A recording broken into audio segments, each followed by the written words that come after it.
And then I like stepped on a log, and then I stepped on a leaf, and then I stepped on a rock, and then I stepped on an alligator head, and then I crossed the river. I was like, Frogger, you did it again. That's really good. It just goes to show that if you play video games, sometimes they can help you in real life. And it sounds like that's what Frogger has helped you do. It's when there are just rows of logs and alligators going by in different directions, you just hop from one to the other, and then you escape to Canada. Yep, I ended up in Canada, and Justin Trudeau gave me some pomade and kicked me out. Wouldn't that be funny if that was the actual context of Frogger, is that you're trying to escape the USA to get to Canada because you're a frog on the lam? Get it? Frog on the lam as opposed to on the... Okay, sorry. So I had an epiphany. Oh, before I do that, this is unusable. You can't leave me hanging. No. This is unusable. I'm Ben Steinberg. I'm Tyler Martin. Great. I had an epiphany, and it said I'm way too critical of myself, and I always know that. I've always known that to be the case, but I realized just how bad it is because I had to go find a gift for like a baby shower, basically. Did you know this baby? It is my sister's boyfriend's sister's baby to be. He's going to be born in a few months. So your future niece-in-law? Something like that. I don't know. I had this epiphany that I'm too self-critical, and it manifested as such. I was looking for books for a baby that's doesn't even exist yet. It hasn't been born. And I went to look at a book, and it's called See, Touch, Feel Numbers. So it's basically just a picture of a number and then also like an object. So like you open the book and the first page is 1, child splashing. And there's a child playing in water. 2. Does it squirt water out at the baby? It does all that. 2, pink flowers. 3, yellow corn. You get the idea. And I was going through it, and I was like, this is not going to be adequate for this to be born child.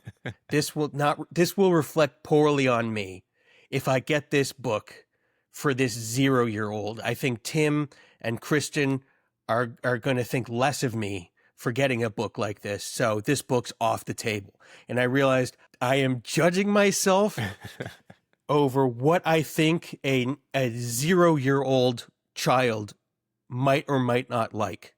And it was at that point that I realized, okay, so maybe it's not just I think I'm not good enough. Maybe something else is going on where maybe I'm a little too critical. Maybe this is a little bit much. I got some books eventually. Well, let's be real here. Whatever their first gift is going to influence the rest of their lives. They're going to remember it. They're going to be like, why didn't this guy give me Thoreau? You know, like that's, where's the Whitman, right? That's the baby is going to be like, yeah. So I realized I could have literally gotten any book in this children's sections for this child. The parents would have been grateful. They would have said, thank you for the gift. The baby would have read it. The baby would have had no opinion on it because it's a baby. And it would have completely forgotten it, and the book would just be put away eventually or given to someone else. And I spent so much time going, fuck, what do I get this child? Ugh. And I was dreading it, and at that point I realized, okay, this is a bit of a pathological thing with me. This is the reason I haven't finished editing that episode from March 11th yet. Is because the edit's not exactly right. Nobody cares. Nobody cares. Nobody cares. At least 7 people will watch it, Ben. And none of them will care. Oh, that's true. They'll just be like, thank you. Please never put out another episode again. Yeah, they'll just go, okay, well, I guess I'm going to not watch this forever. That's how it's going to be. I don't know, man. People might try to shake us down for those 30 minutes. Give them back, motherfuckers. That's true. That's true. Although I do find the idea of having wasted somebody's time, I do find that very funny. Just the idea that you chose to listen to me, and after all of that, nothing. Joke's on you. I mean, we put it in the title, okay? Exactly. That's if you endeavor, you're gonna have good money after bad, okay? That's all I gotta say. If you endeavor, you're going to have good money after bad. What does that mean? Oh, you know, like the phrase, if throwing good money after bad money? No, I've never heard that phrase. Oh, so if you like, sometimes you double down on like a bad bet because you're like, oh, if I keep going, it'll get better. Right. But it Sunk doesn't. cost. Yeah. It's a sunk cost. Yeah, it's like, well, I bought a boat with a hole in it, but if I put more money into this hole, this boat's going to be great one day. And then you have to move to Phoenix, and you're like, well, now I have a boat. That's exactly. You read my mind with the whole boat having to go to Phoenix thing. That's exactly whatever you just said right now is what I agree is what I'm saying. So, what do you have action items? You this epiphany, it's enlightenment, you're elucidated. What stands out to you to progress from this place of self-judgment? Oh, that's a great question. Nothing. I'm not going to change at all. I'm not going to change at all. Okay? It's just I just like being able to say that I noticed something so that I can then be like, "No, it's going to change," and then I don't change. So so that's what matters is that you talk about it, not that you actually do something about it or change your ways. That's true. People love hearing the same thing over and over again, especially about your internal problems. Trust me. Hey, I haven't gone over that before in this episode, have I? About my perfectionistic tendencies, and even once I've been in like perfectionistic, the product I'm putting out after all of my perfectionism is still garbage. So, you know, yes, we are a couple of trash-filled pandas. I am a trash panda. That's a Getting term for bamboozled out here. Anyways, okay. My turn to go take a short break while you blow a nose. Okay. Or give us an ad. I'll be right back.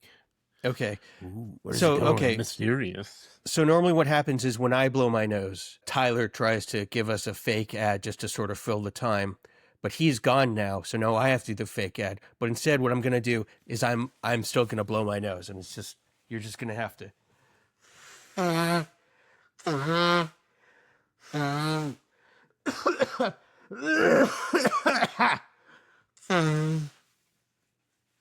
right. Back just in time. This nose blow break brought to you by Suckadik. Lozenges for your throat. I blew my nose too, so we both blew our nose at the same time. I didn't blow my nose. What I did was got something for our new segment. And is that segment titled, Oh, Look, a Book? Oh, look, a book that I've never read but definitely spent money on.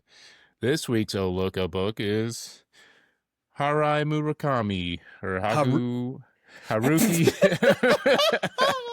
Harai Murakami. In which a book in which we judge a book by its cover. Today's book is a book by Haruki Murakami titled... Thank you. Kafka on the Shore. Kafka on the Shore. Okay, and it's I'm sure it's about a metamorphosis of some sort of anime lady into like a squid, and then tentacle porn ensues. Haruki Murakami, or Hari Murakami, as you... God, man. Haruki Murakami is known for whatever it is you just said is in that book that probably is not in that Magical book. realism. Probably. Yes, in which you wake up having sex on a horse or whatever. I don't know. On a horse, not with a horse, on a horse. In Soviet Russia, horse have sex with you. In certain places on the internet, that is certainly true. So, tell me more about this book by Haruki Murakami. Yeah, so this guy has got to wear sunglasses his whole life because he has like eyes that turn people into cockroaches. So if he takes them off, you get cockroached, and you got to find your way back to your family so they can um, not pay attention to you. That is a weirdly accurate description of the Metamorphosis by Franz Kafka. I mean, the guy turns into a cockroach, and then his family ignores him. This is pretty much the book.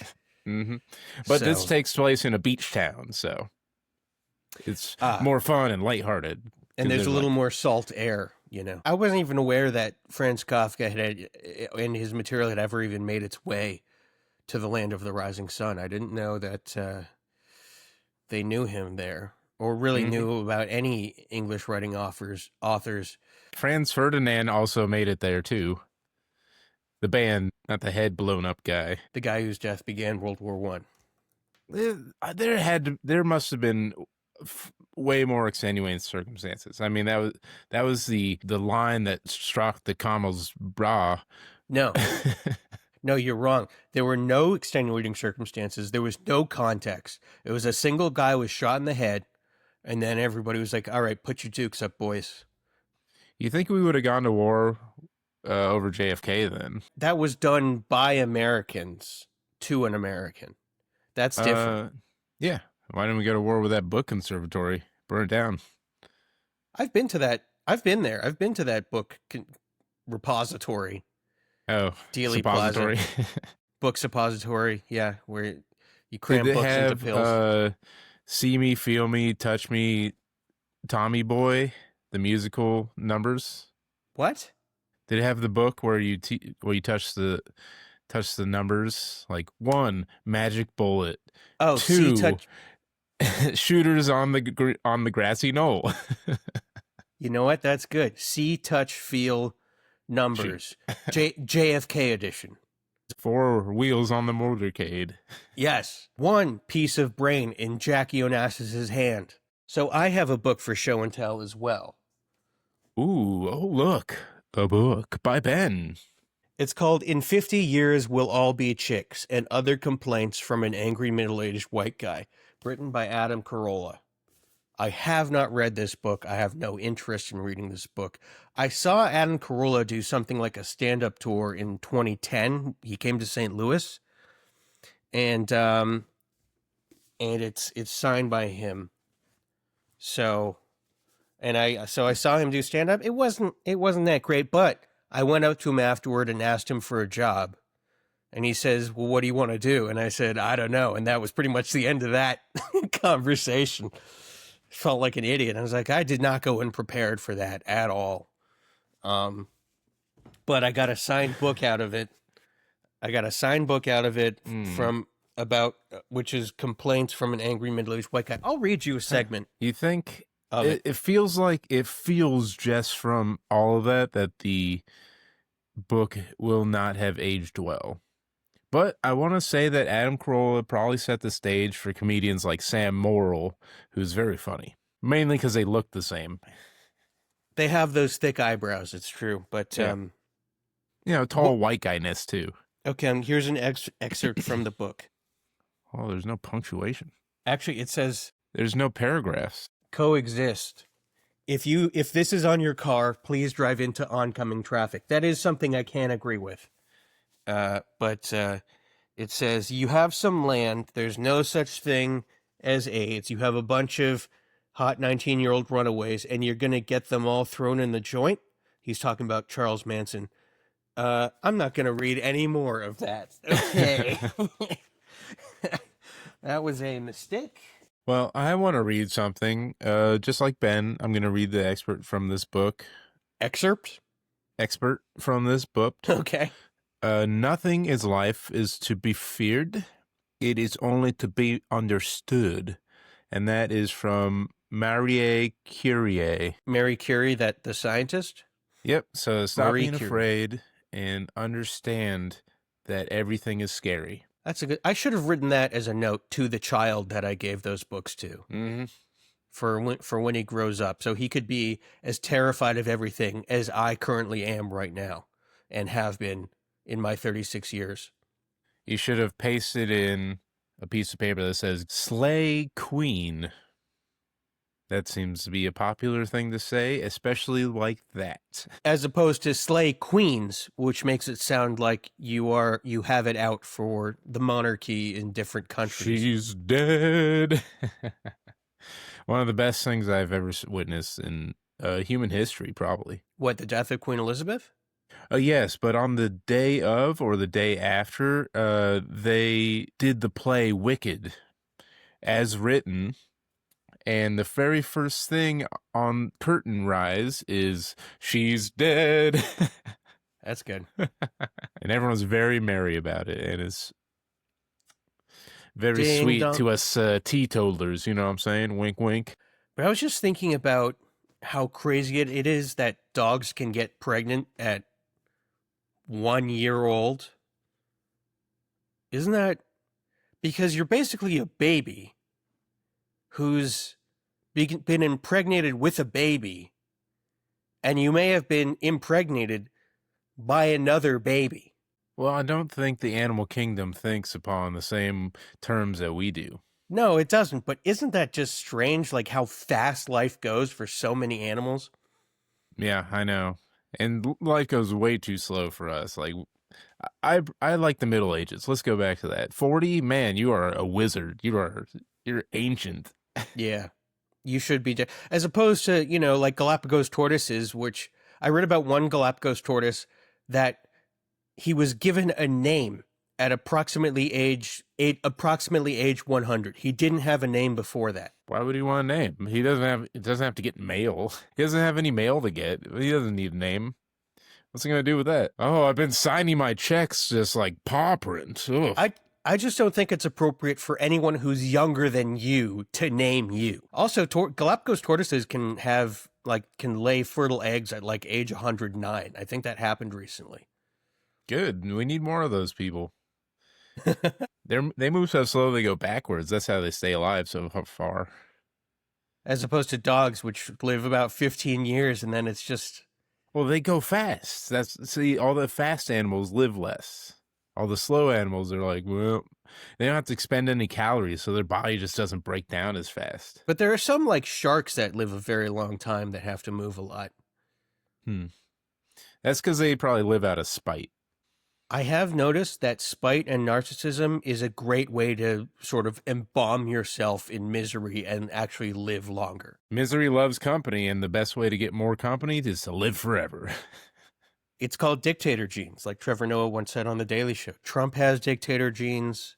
There's a bunch of like African warlords who have dictator genes. You're just so obsessed with getting vengeance on your enemies that it just keeps you alive.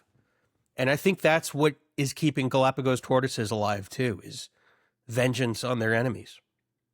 Well, they're plotting to get the people that name them, I think. They're like, oh, now I have a name, I have to open up a credit account. I got to get a social security number. I was totally fine before when I didn't have a name, and now they gave me a name. I don't even remember what it is, but I don't like having one. I was just me. I was just me for 100 years, and I didn't need a name. And then they named me Joseph. And I was like, Joseph, come to the kitchen. It's like, oh. Yeah, I was able to play dumb because I didn't know who they were calling for. So I just never came to the kitchen, but now I know they're calling for me. And now I have to go. Do you ever do that? Do you ever hear someone just calling your name in the background and you're like, I'll wait until they're closer and we can have a conversation instead of yelling across the room and just like keep doing nothing and just like stare away from them? I tend to not do that, but I do hear my parents do it sometimes where they'll be like yelling across the house and one of them just won't reply even though I know they heard. And I'm glad that one of them doesn't reply because otherwise they'd just be yelling across the house all the time. And so sometimes I would translate, I'd say, I just go into the room. Mom says that it's time for dinner. Okay, I heard her. I'll be there in 1 sec. So you did hear. Speaking of animals that live a long time, I read about something called the Olm salamander, OLM salamander, and they just don't move. Ever. And that is a valid way of existing. They don't have any hoes in different area codes. No, they got no side bitches or nothing. They don't have any of that stuff. They just sit there for 7 years It's totally cool. That's it. Maybe I don't know. Maybe after 7 years, they'll move an arm or something, or they go get lunch or something. I don't know. He's like, all right, I've perfected DJing. I'm ready to go. Straight to the club. What if you just meditated on DJing for so long that you became a professional DJ? That's how easy it is to be a DJ. Is that you can just think about it and you just turn the thing and do the I don't know if scratch. Shaq's actually a good DJ. Nobody's a good DJ. That's not true. People can string together music and sample very like obscure things and like weave together an actual really good song. I take back what I said. Some people are good DJs. You have a point. I said a thing. You refuted it. I realized what I said had no basis in reality whatsoever. And yes, so I just. and Exactly. Yes, and. To me, though, I really struggle with yes, and. I know you're supposed to be like yes, and, but I just feel drawn toward no, fuck you. yeah, That's well, what I just did that. Yeah. So So yes, and fuck you. How's that? That's a compromise, isn't it? yep. Yes, and. Oh dear. Okay. That's it. So, I think this has been a pretty tight 29 minutes. Yeah. Then we need to get to 40 so you can edit out all the parts where I leave and you blow your nose. No, those stay in. Mm-hmm. Those stay in, especially Those because I are made our a thing. bits. I made a thing out of it by blowing my nose anyway. So you went to blow your nose, and I was gonna like take up the mantle of your fake advertising, but instead I just blew my nose too. So I think that's sort of a meta blah blah blah blah blah blah blah. All right. So Oh, but Portland Winterhawks, by the way, in the playoffs, down 2-0. Can they come back? We'll see. Time will tell. Lord willing. Kings in the playoffs starting next week. Good time for sports fans. Let's get into it. Caller number 1. You know it. caller number 1. Yeah, I'd just like to say, fuck you guys, and you're completely wasting my time. Okay, that's enough. Thank you. Thank you very much. That caller probably brings up a good point that this is unusable, and I've been Tyler Martin. I was Ben Steinberg. I am the artist formerly known as Ben Steinberg.